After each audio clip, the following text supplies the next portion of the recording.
Muy buenas, puños, y bienvenidos a un vídeo más de Puño de Combate.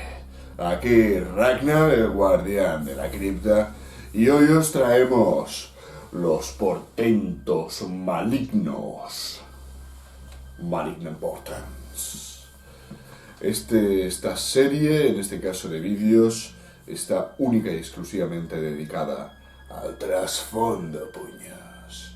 Así que, sin más dilación, vamos a empezar con esta rica historia de la evolución de los reinos mortales. Si os interesan las reglas, comprad el libro.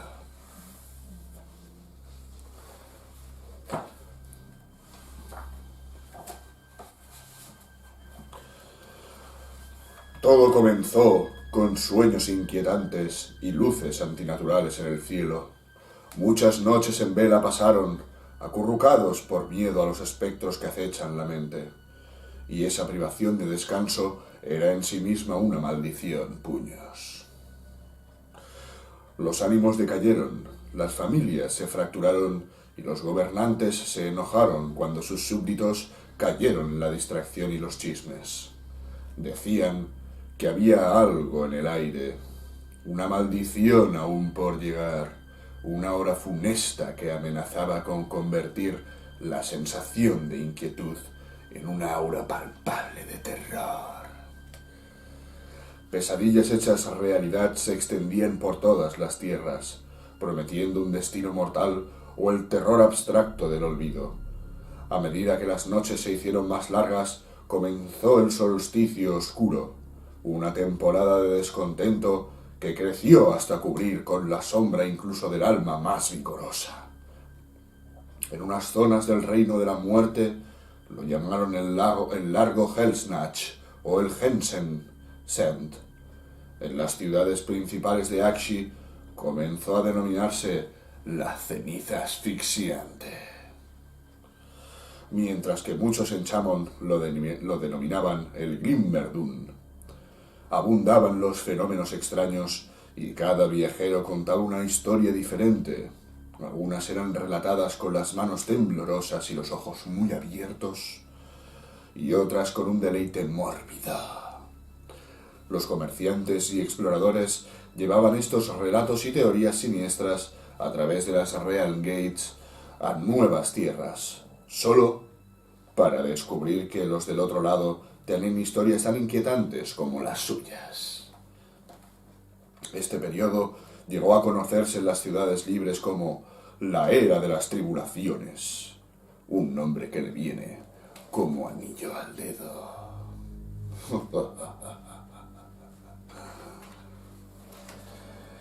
Pues nada, puños, ya no estamos en la era de las Railgate Wars, aunque aún en el trasfondo las tenemos en el canal y no hemos acabado, pero a día de hoy estamos en la era de las tribulaciones.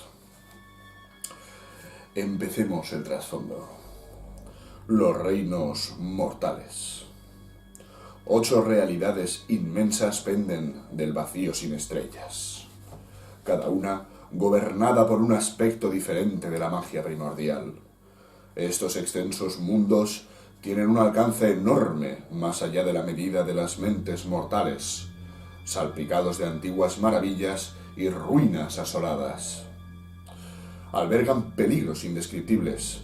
Son los reinos de la vida, las bestias, el metal, el fuego, la muerte, la sombra, la luz y el cielo. Debido a la destrucción del mundo que era el antiguo Warhammer Fantasy, grandes concentraciones de magia fueron expulsadas al vacío cósmico. Lentamente, esta materia sobrenatural comenzó a fundirse, dividiéndose de acuerdo con las leyes misteriosas pero inmutables que las mantenían unidas, hasta convertirse en 8 realidades esféricas, cada una dominada por una sola fuerza elemental. Con el tiempo, la esencia mágica que comprendía cada uno de estos reinos cristalizó, formando paisajes de escala y grandeza sorprendentes y así De esta manera nacieron los 8 reinos. Un muy buen resumen de cómo se creó el mundo de Age of Sigmar, por eso he decidido relataroslo, puños, alargando un poquito más el trasfondo de los tiempos, la era de las tribulaciones. Alrededor de los reinos hay una gran extensión de magia desalienada, un vacío uniforme, como el vacío etéreo de la gran nada. O sea, ser que cada esfera, pues entre medio no es que estén en una galaxia, en un universo, sino que están en el vacío, no hay nada. ¿Vale? Más allá está la pesadilla agitada del reino del caos, el dominio de los dioses oscuros. Algunos eruditos de Azyr explican que los tentáculos de materia odiosa se extienden constantemente desde un lugar desagradable, tratando de perforar el velo entre los mundos y verter la esencia del caos en la realidad misma. El reino de los cielos, Azyr, brilla en el vértice del cosmos. Este reino por sí solo se distingue de los dioses oscuros, ya que es el asiento del poder de Sigmar, y fue aquí donde se retiró durante la terrible era del caos. La esencia innata de cada uno de los 8 reinos moldea no solo su forma física, sino también el espíritu de todos los que viven allí. 3 reinos han sido remodelados por los pueblos libres desde que la tormenta de Sigmar recorriese las tierras.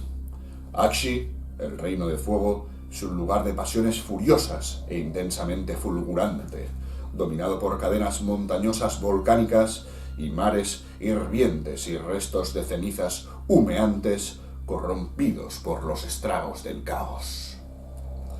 Su gente es de sangre caliente e impulsiva y disfruta del momento en lugar de preocuparse por el futuro. Sus vidas brillan con fuerza, pero muy brevemente.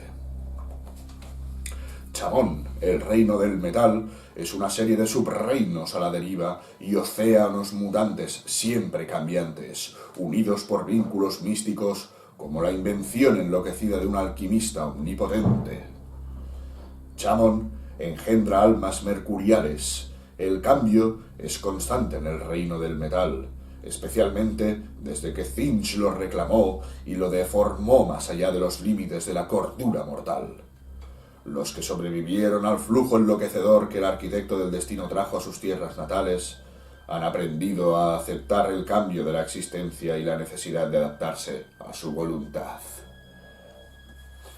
Ghyran, el reino de la vida, es un lugar de crecimiento y abundancia.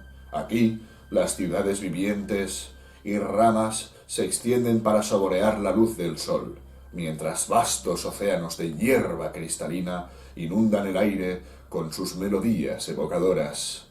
El pueblo de Ghyran una vez celebró la alternancia de una docena de estaciones diferentes con la armonía de la naturaleza. Desde la llegada del caos, están trabadas en una batalla constante por la supervivencia contra la corrupción y la entropía y la plaga propagada por el Padre Nurgle. Los portales antiguos, denominados Realm Gates, conectan los 8 reinos entre sí y también comunican ubicaciones dentro de cada reino. Estos pasajes unen el vacío entre mundos, permitiendo a las almas intrépidas viajar entre ellos. Las Realm Gates pueden adquirir muchas formas. Algunos son arcos inmensos de mármol desgastado, cubiertos de runas y glifos de protección. Otros parecen estanques negros de agua fría o círculos de piedra cubiertos de niebla. Otros son aún más esquivos y solo aparecen cuando las constelaciones están alineadas y los presagios son certeros. El toque del caos ha distorsionado muchos de estos paisajes mágicos, permitiendo a los dioses oscuros derramar sus legiones malignas desde los paisajes infernales del reino del caos a la realidad. Luces en la oscuridad. Las victorias de Sigmar en las guerras Railgate iniciaron épocas de renovación y consolidación. Grandes ciudades se erigieron sobre las ruinas del pasado y se fortificaron con máquinas de guerra potentes y se protegieron con las huestes relucientes de Azilheim. Poco a poco, el culto del dios rey comenzó a extenderse por los 8 reinos una vez más. Los Storkas Eternals habían logrado muchas conquistas durante sus campañas iniciales contra el caos. Franjas de territorio enemigo habían sido reclamadas a un alto precio y luego fueron consagradas con la sangre de los fieles, eliminando la mancha de la corrupción. Sigmar quería asegurar estas tierras reconquistadas y deseaba establecer un imperio renacido, una gran red de ciudades que servirían de refugios y bastiones para las tribus mortales dispersas que habían quedado muy asoladas por las depredaciones del caos.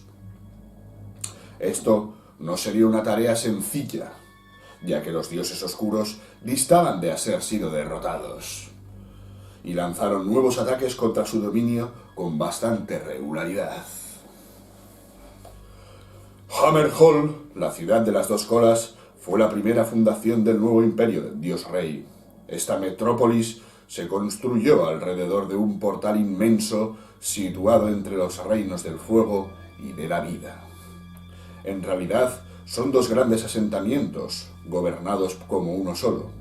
Está Hammerhall Aksha, que es el corazón industrial, una expansión urbana protegida por muros imponentes y el estruendo del engranaje de fortines de los Ironwood, y Hammerhall Gira es un espejo verde de su ciudad gemela, una ciudad vergel ubicada en medio de la fecundidad suntuosa de Giran. Grandes fosos de lava canalizados desde Hammerhall Aksha mantienen a raya los interminables bosques de Giran, y a cambio Hammerhall Gira aporta ingentes cantidades de agua curativa y mercancías exóticas. Es una ciudad que está en 2 reinos a la vez, en Akshi y en Giran. Más asentamientos siguieron a las primeras cabezas de playa. Las Semillas de la Esperanza, un trío de poderosos bastiones, se establecieron en Giran, la ciudad viviente. Phoenicium y las fortalezas Agua Gris son sus nombres, que fueron la campaña que hicimos puños el verano pasado. Hordas de monstruos, cultistas retorcidos y pieles verdes enloquecidos intentaron derribar estos bastiones de la ley y la cordura desde el momento de su creación, pero las fuerzas del orden lucharon con valentía nacida de la desesperación, y los habitantes de los bosques conocidos como los Sylvaneth vinieron en ayuda del pueblo de Sigmar y sus aliados, y en una serie de batallas trascendentales consiguieron acabar con el asedio de la oscuridad.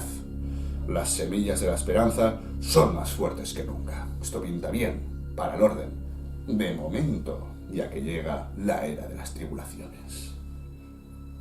Años después de esta campaña sangrienta, las fuerzas del dios rey establecieron muchas nuevas ciudades, cada una construida alrededor de la sombra formidable de una tormenta, una fortaleza de la tormenta. Las imponentes ciudadelas de los Storkas Eternals, que protegen cada Realm Gate recuperada. Anvilgard y el Ojo de la Tormenta en Akshi, Excelsis en Gur, Forjaglim y Lagolesis en el Reino de la Muerte. Estos faros del progreso se llenan de almas mortales, y sus guarniciones y defensas mantienen a raya las múltiples amenazas de los reinos. Sin embargo, los habitantes de estos refugios serían tontos si pensasen que están a salvo detrás de sus muros. El poder invita al desafío, y los 8 reinos están llenos de señores de la guerra que verían el saqueo de unas de estas grandes ciudades como una prueba enorme de su gran poder. Espías y cultistas se filtran en el torrente de la civilización cual veneno, y criaturas antiguas se agitan en las catacumbas cubiertas de polvo situado bajo las bulliciosas calles de estas ciudades. Las fuerzas del orden deben permanecer vigilantes, ya que su imperio está construido sobre el precipicio de una ruina. Aquí tenemos un pie de página que nos indica: existen lugares donde reina el valor, mi pequeño, donde la muerte no ansía las almas de los vivos. Hay quien dice que los jardines de Hammerhall Gira pueden alimentar a 1.000.000 de bocas, y los de Phoenicium tienen el poder de traer el espíritu de un hombre de vuelta a Shish. Pero estos lugares son escasos y están asediados por todos lados. Debemos enfrentarnos a la oscuridad cada día para que puedan prosperar, y nuestra gente prosperará con ellos. Cajastor, mayor de Neos. No sé quién es. Aquí tenemos una introducción de cómo está actualmente, a día de hoy, el mundo de Warhammer Age of Sigmar, y qué es lo que le va a suceder también a día de hoy, el cambio. O sea, actualmente todo esto es el final de las guerras del Reign War y adicionalmente la campaña de verano que se realizó el año pasado, que se ganó el orden por paliza, y así es como está actualmente a día de hoy. Pero, ¿qué sucede? Que viene la era de las tribulaciones, que alterará toda esta victoria del orden. Al principio, la ruina que desplegaría su sombra durante la era de Sigmar fue lenta, insidiosa y prácticamente ignorada. Después de todo, el dominio del caos sobre los reinos mortales aún era muy fuerte y había amenazas mucho más inmediatas. Durante el primer mes, presagios extraños y profecías oscuras surgieron como setas tras una lluvia de primavera. Si un granjero apartaba mazorca de maíz, no encontraba hileras de granos de maíz por el suelo, sino restos de dientes humanos. Si una doncella ordeñaba sus vacas, solo obtenía sangre, y los pastores corrían a ponerse a salvo mientras su propio ganado huía en medio de una confusión de rabiosa malignidad. En las aldeas costeras, poblaciones enteras desaparecían de la noche a la mañana, y la fría bruma de la mañana se arrastraba como una serpiente marina a través de los edificios vacíos. En las colinas, los viajeros que buscaban ayuda llegaban a aldeas y pueblos con sus habitantes comatosos, pero flotando a la altura de la cintura en el aire, o durmiendo inmóviles bajo sus camas sin poder despertar. Los molineros despertaban al amanecer para encontrar cadáveres atados a sus aspas de sus molinos de viento, y los sirvientes de los palacios encontraban huellas sangrientas que aparecían de la nada y manchaban las losas fregadas. Augurios totalmente extraños por todos lados. Incluso la tierra se hizo eco de estos presagios. En los jardines y cementerios crecían rosas que goteaban sangre humana y apestaban a descomposición. Su vegetación espinosa ahogaba plantas sanas y acababa con la exuberante vegetación. Seres oscuros y tambaleantes aparecieron en la superficie del mundo. Enjambres de insectos con rostros cadavéricos se agitaron y enturbiaron el cielo. Polillas que arrastraban el polvo revoloteaban en corrales y bibliotecas, y escarabajos carnívoros surgieron en el del lodo seco y en las playas, clavando sus mandíbulas afiladas en todo aquel que se le acercaba. Los entes más grandes, portadores de tinieblas y fatalidades, vagaban a su voluntad, porque aparecían en tal número que los pueblos libres no tenían ninguna posibilidad de mantenerlos a raya. Las cornejas graznaban y castañeaban en todos los campos, atacando a pájaros más pequeños en grandes bandadas, solo para dejar los cuerpos de sus víctimas mutilados, pero sin comer. Perros negros babeantes y con ojos enrojecidos frecuentaban los cruces de los caminos a medianoche en cacerías indescriptibles, y espantapájaros horribles, mitad hueso y mitad paja, agitaban sus harapos incluso cuando no había viento, y a veces agitaban las alas para volar de espaldas hacia los campanarios de templos y ayuntamientos. En todas partes, donde un animal enfermaba o crecía cerca de la muerte, miraba acusador a cualquiera que lo mirase, como si estuviera al tanto de algo que ningún otro ser viviente supiera. Durante el segundo mes ocurrieron las primeras muertes, ya que los presagios empeoraron para convertirse en maldiciones letales. Las tenues luces del pantano atraían a los incautos para que se ahogaran en pantanos en turba, o para que cayesen en tumbas abiertas donde cadáveres se retorcían y los desgarraban. En las cocinas de la ciudad, los cuchillos de trinchar repiqueteaban espontáneamente en sus bloques o incluso atravesaban la habitación para empalar a sus dueños. Los cementerios cobraban vida y manos esqueléticas surgían de la tierra para agarrar los tobillos de los transeúntes y no los soltaban.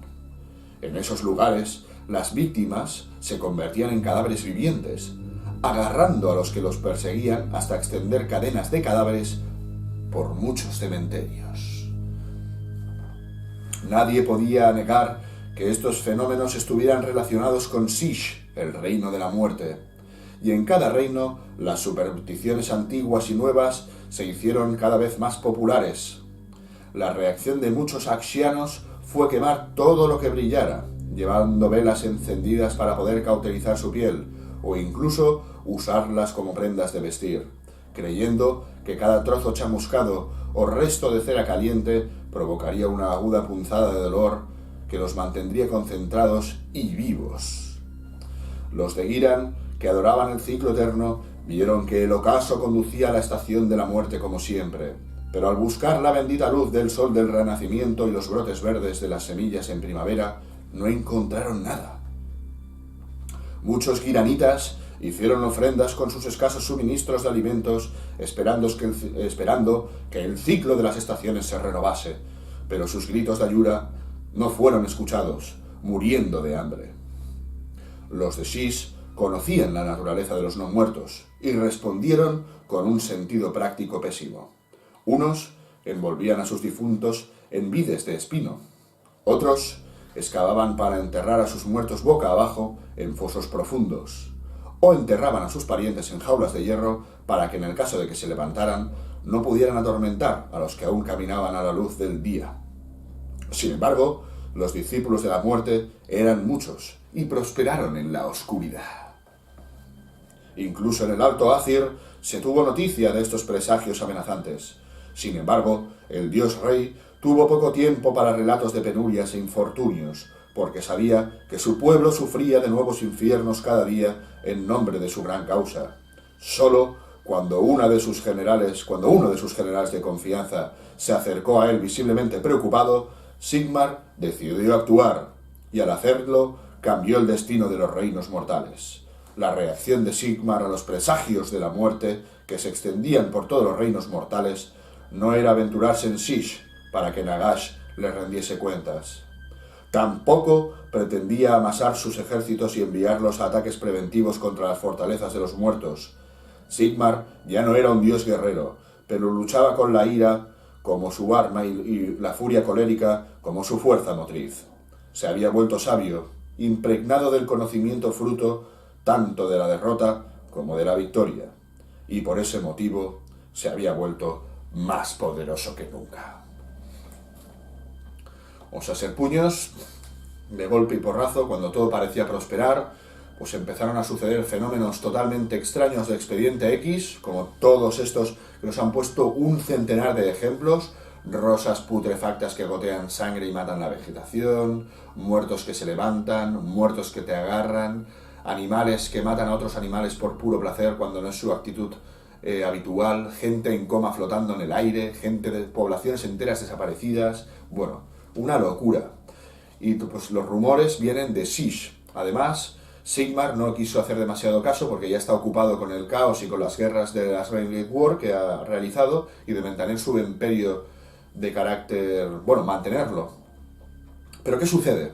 Que hay un general que le dice: tate, cuidado, Sigmar, tate, que aquí está ocurriendo algo chungo y esto va a ir a más.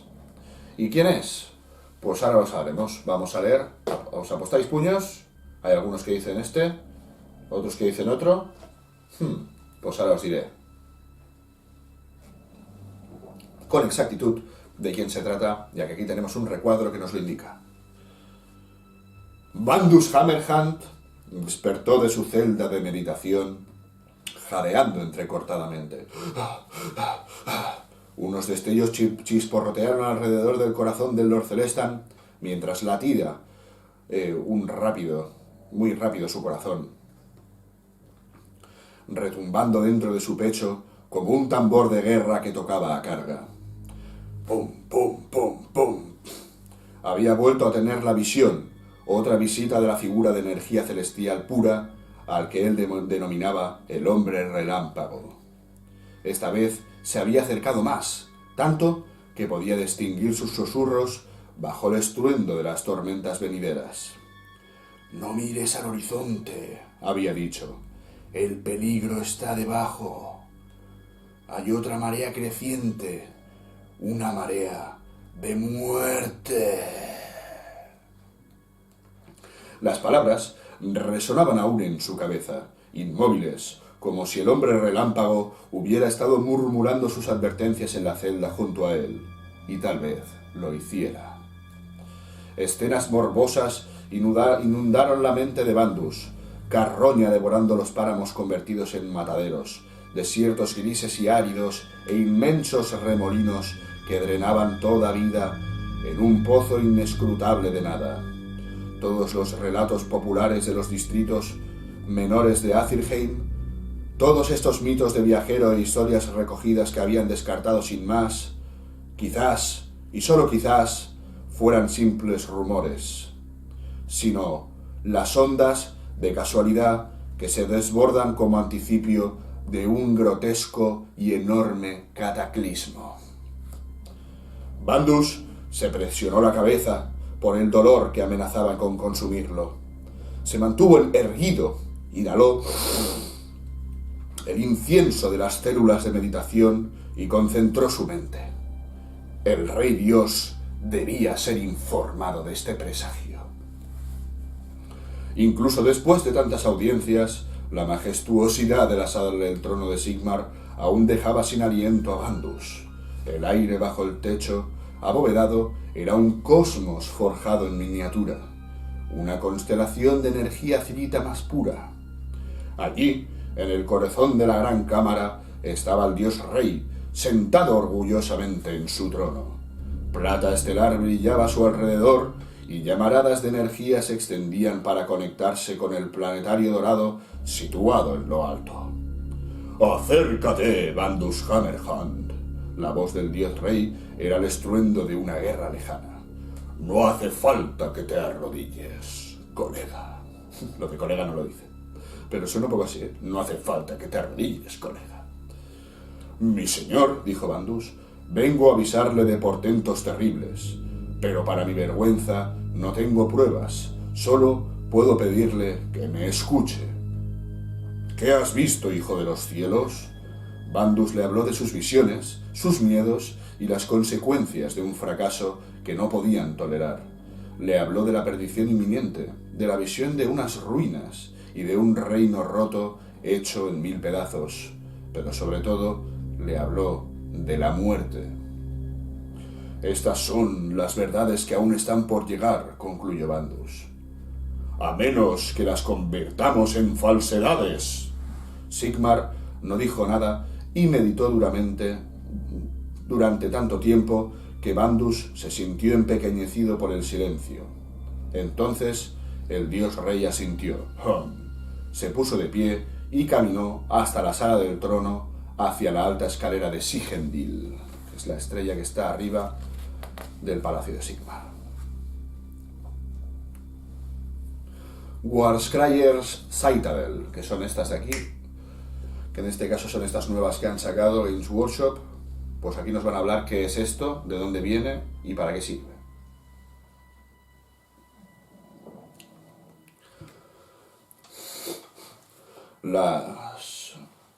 Las Warscryer Citadels son fortalezas impresionantes construidas sobre meteoritos lanzados por Sigmar. Estos monolitos, enviados por el cielo, llamados piedras adivinadoras por los que las descubrieron, son potentes fuentes de magia celestial. Quienes las dominaban obtienen el poder de la profecía. O sea, que esas ciudadelas son meteoritos enviados por Sigmar, y ahí construyen una fortaleza, se supone, y son potentes fuentes de magia celestial. Para quienes las dominan, obtienen el poder de la profecía. Que me imagino que debe ser para combatir estos portentos malignos. Bueno, vamos a ver, sin más dilación. La primera acción del dios rey tras tener noticia de las visiones de Mandus Hammerhand fue subir a las escaleras que conducían del Sigmarabulum a la alta estrella Sigendil. Hizo ese ascenso escarpado por acantilados de luz cósmica y experimentó viajes mentales a las estrellas. Dice la leyenda que aunque le abrasó el cuerpo y el alma, tomó los cuerpos celestes más brillantes de la gran bóveda de los cielos, sacándolos del cielo en un gran movimiento y lanzándolos con todas sus fuerzas a través del cosmos. Cientos de cometas ardieron en el vacío etéreo, parpadeando con las llamas azules de voluntad de Sigmar. En todos los reinos excepto en Azyr, los que miraban hacia el firmamento presenciaban una lluvia de meteoritos sin parangón. Sin embargo, la acción del dios rey fue más que un simple espectáculo. Atravesando los cielos, los meteoros se precipitaron a través de nubes y miasmas espesas como la niebla para impactar con una fuerza estremecedora, incrustándose en una tierra ya liberada del yugo del caos. Solo entonces Sigmar reveló a sus guerreros de confianza lo que pretendía, y no a las filas de sus Stormhost, sino a los Lord Ordinators, expertos en la ingeniería del destino en la guerra, que es este personaje nuevo que han sacado para esta campaña, que han sido creados para estas fortalezas. Los Lord Ordinators de Sigmar forjaron un camino hasta el lugar del impacto de cada meteoro, pues tenían el deber de usar sus poderes proféticos para mejorar la Gran Cruzada. Cada meteorito celestial era rico en piedra del reino, una sustancia que los videntes y sabios tomaban por magia cristalizada. En verdad, la piedra del reino adquiría una forma diferente en cada uno de los reinos mortales y sus aldeanos y sus aledaños. No sé qué significa esto, disculpadme. En Aqshy, por ejemplo, era como carbón denso que ardía permanentemente con fuego primordial, mientras que en Plagápolis era un material negro verdoso y oscuro, tan funesto que un fragmento podía matar lentamente a su portador solo por cercanía. Era como radioactivo. Dentro de los cometas terrestres había vetas ricas de la piedra del reino de Azyr, conocida por algunos como Celestio, depósitos de polvo de estrellas que centelleaban blanco y azul en las zonas expuestas por las superficies cortadas por la roca. Hombres sabios, con fuerza de voluntad suficiente para concentrarse en las visiones fracturadas, podían extraer visiones divinas del futuro de estos monolitos y espiar las acciones normalmente invisibles a ojos de los mortales. Eran piedras como piedras de evidencia, ¿no? Como el Palantir del Señor de los Anillos, como una bola de presagios. La voz sobre su poder se corrió rápidamente, ya que ciudades como Excelsis habían comprobado que incluso un destello del futuro podía tener un valor incalculable. Cuando los Lord Ordinators enviados por Sigmar llegaron donde estaban los monolitos, muchos ya habían sido reclamados por magos y videntes de las ciudades libres más cercanas. Se habían construido andamios, escaleras e incluso viviendas alrededor de cada piedra divinatoria, que así es la pieza más o menos de lo que te venden en Workshop, que es la piedra con un montón de casitas encima y cosas así. Y muchas contaban con almenas o arcanoscopios abovedados que podían ajustarse mediante mecanismos dentados de su interior. Los Lord Ordinators reclamaban rápidamente estos lugares como suyos. Si las Warscryer Citadels estaban en manos de los sabios de una de las ciudades de Sigmar o guarniciones por las gentes libres, la llegada de un Lord Ordinator ya había sido predicha por los augurios y se la cedían sin ningún tipo de problema. Si quien la había ocupado pertenecía a otra raza cuyo linaje se remontaba al panteón de la Orden de Sigmar, el esplendor y la autoridad belicosa de un Lord Ordinator solían bastar para convencerlos y cederles el mando. Las que estaban en manos de agentes de la oscuridad fueron asediadas por los Lord Ordinators y los Storkas Eternals enviados junto a ellos para que sus ataques eran tan repentinos que los usurpadores fueron expulsados y las Warskrier Citadels fueron reclamadas por sus legítimos dueños rápidamente. En algunos casos, esas victorias no fueron más que los primeros ataques de una guerra más amplia por el control que vio como una Warskrier Citadel cambiaba muchas veces de mando, ya que incluso los chamanes primitivos de las razas salvajes se daban cuenta que eran valiosas y que quienes fueran los bastante astutos como para usar su poder profético serían enormemente recompensados. Y nada, puños, ahora seguirían explicándonos lo que serían los Lord Ordinators. Los Lord Ordinators, maestros de la ingeniería celestial. Los Lord Ordinators son hombres sabios que han dado forma a los reinos mortales con la palabra de Sigmar y las lecturas de los cielos. Cuando sus mentes agudas y serias no pueden moldear la realidad a su antojo, agarran sus martillos y marchan a la guerra tallando el futuro con cada golpe, ¡pa! ¡pa! Como un maestro albañil que moldea la piedra de un templo a mayor gloria de Sigmar. Los Lord Ordinators fueron los primeros oficiales de los Storkas Eternals en reforzar los territorios reclamados por la tormenta de Sigmar. Trabajando en concierto con los Lord Castellans, que custodiaban cada lugar, los Lord Ordinators supervisaron la construcción de las Fortormentas y trataron con los grupos de los trabajadores desposeídos, que son los enanos, que los enaltecieron.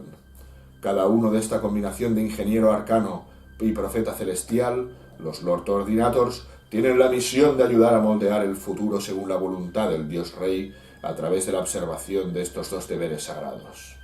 Son ingenieros arcanos y a la vez profetas. Curiosa mezcla. Las Stormhost cambian el destino de los reinos con cada golpe, pero somos pocos frente a las innumerables servidores de la oscuridad.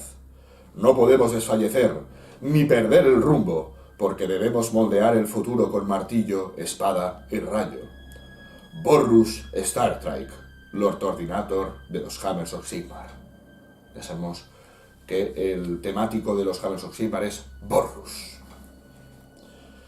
El primer deber de un ingeniero arcano es tanto una forma de arte como una ciencia, supervisando la construcción de cada torre principal, castillo y fortaleza que lleve el icono del cometa de dos colas. Los Lord Ordinators planean los edificios sagrados de las nuevas civilizaciones de Sigmar desde cero. Junto a los albañiles más expertos de los pueblos libres, se aseguran de que cada diseño, piedra angular y mosaico sagrado esté en su lugar correcto para canalizar mejor el poder y la energía de las estrellas. Mediante un ritual cuidadoso y el emplazamiento correcto de las sagradas escrituras, los Lord Ordinators esparcen la magia de Azyr en las defensas de Sigmar. Para ello, levantan estructuras sencillas en redes de defensa arcana que pueden proteger el espíritu y el cuerpo. Si una persona, dotada con la visión de bruja, mirase un edificio elegido por un Lord Ordinator, del tiempo suficiente, vería rastros de magia celestial perfilando cada cincel, línea y unión dentro de esa estructura. De este modo, el primer deber de los Lord Ordinators prestan a las fortalezas de Sigmar es una medida de protección frente a los enemigos sobrenaturales que querrían derrotarlos. Esas estructuras están reforzadas con piezas de artillería de Sigmarita encantada y acero bendecido. Malditos aquellos que intenten atacarlas, ya que es probable que acaben sus días como cadáveres destrozados y ennegrecidos. El segundo deber de un Lord Ordinator es el de profeta, que es aún más complejo. Depende de ellos desplegar el futuro del movimiento según la voluntad de Sigmar. Deben escudriñar las estrellas, filtrar los augurios y llegar a verdades útiles. Todo ello mientras caminan sobre una fina línea entre evidente, visionario y matemático racional. O sea, esta es la mezcla más extraña que he visto en la vida.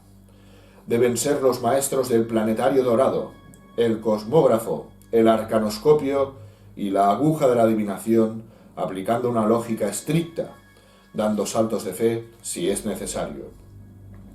Durante esta época, la era de las tribulaciones, recayó en los Lord Ordinators la tarea de rastrear el movimiento de las energías espirituales a través de los reinos y sacar conclusiones en consecuencia. Se les confió un recurso irreemplazable para lograr esto, pues Sigmar envió sus meteoros ricos en celestio a través del cosmos para mejorar su causa. Si los Lord Ordinators logran culminar el plan de Sigmar para salvaguardar el futuro, aún está por ver. Lo cierto es que han sido testigos de una gran cantidad de emanaciones espirituales procedentes del reino de la muerte. ¡Tsan, tsan! Y aquí dejaremos la primera parte de Malignant. Portens, puños. Conclusiones. Nos han explicado un poco la introducción de cómo está después de la Realm Gate Wars.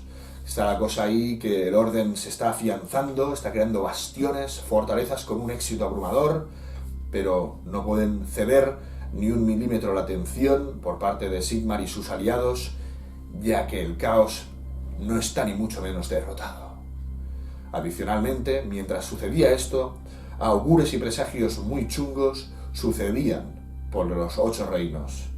Gente que desaparecía, muertos que mataban a gente, animales agresivos, gente comatosa, gente que desaparecía, muertos que se levantaban. Sigmar no le daba mucha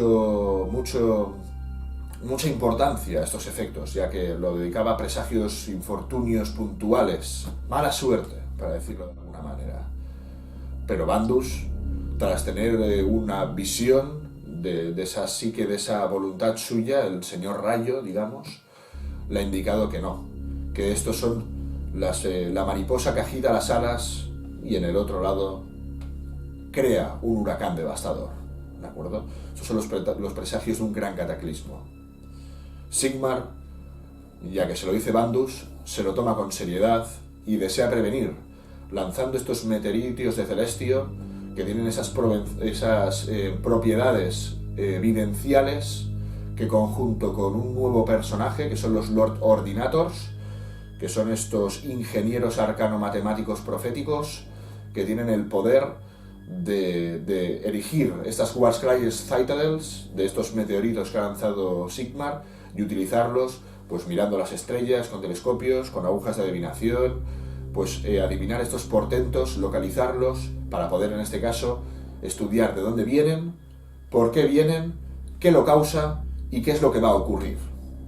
¿De acuerdo? Y esto es el resumen de lo que hemos leído hoy, puños. Interesante, interesante. Aún no sabemos a qué se debe todo esto, pero vamos a dosificarlo porque el libro es pequeñito y yo creo que en 2-3 capítulos ya lo habremos acabado, siendo esto el primero. ¿De acuerdo, puños? Así que nada, si os ha gustado este tipo de vídeos de trasfondo, hacedmelo saber con un puño like para seguir con la serie. Si es la primera vez que veis el canal y os interesa este tipo de contenido, suscribiros y dadle a la campanita para que os avise de cada vez que subimos un vídeo. Y nada, nos podéis seguir en las redes sociales como Facebook e Instagram. Así que nada, puños, a friquear siempre y un gran saludo. Hasta el próximo vídeo.